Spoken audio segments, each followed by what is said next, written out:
daga annabi alaihi salatu wassalam ya ce ku nisanci wasu gaggagaggan laifuffuka guda 7 da suke halakar da mutane. Idan ana aikata waɗannan laifuffuka guda 7 to za a iya jawo fushin Allah.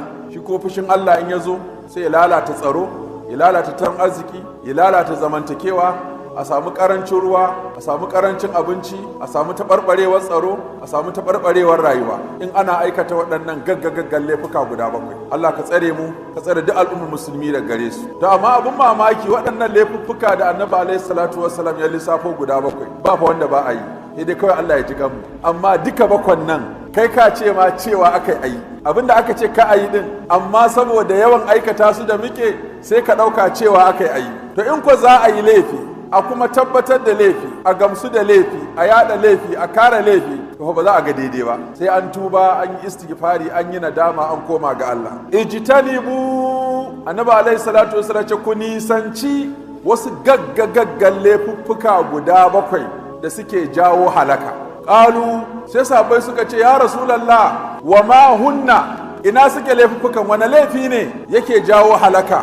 Annabi alaihi salatu wasalam ya ce ashirku billah, hada Allah da abokin tarayya, lalata bautar Allah, gama Allah da abokin tarayya a cikin haƙƙin Allah. Wannan laifin shi kadai yana jawo bala'i, yana jawo musifa. Allah yana da kishi, baya son tarayya, baya son gami, baya son kishiya. Idan aka wa Allah kishiya a cikin bauta ko a cikin addu'a ko a cikin ibada ko a cikin duk wani abin da ya zama tsantsa na Allah ne shi kadai, aka gama shi da wani, to an jawo fushin Allah. Kuma dama ya faɗa duk mai shirka ya tuba kafin su haɗu da Allah. Inna Allah la yaghfiru an yushraka bihi wa yaghfiru ma duna zalika.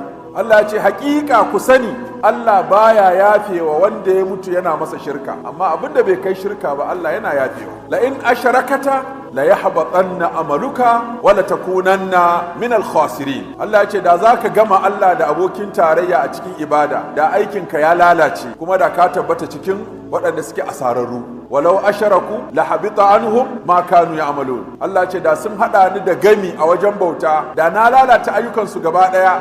So da haka Allah ya tsare mu daga gama Allah ko hada Allah ko taranyantar da Allah a cikin haƙƙin Allah a cikin bauta. Na biyu ya ce wasihiru, laifi na biyu tsafi, yin tsafi, yadda da tsafi zuwa gidan matsafa. Yanzu harkar tsafi ta burin ƙasa, matsafa suna cin kasuwarsu. Mai neman mulki sai tafi wurin matsafa, mai neman mukami sai tafi wurin matsafa, mai neman promotion sai tafi wajen matsafa, mai neman aure sai tafi wajen matsafa, mai sanya kashe wani sai ya tafi gidan matsafa, mai sanya lalata rayuwar wani sai ya tafi gidan matsafa. Shi ko matsafi yana hulɗa ne da aljani, shi kuma aljani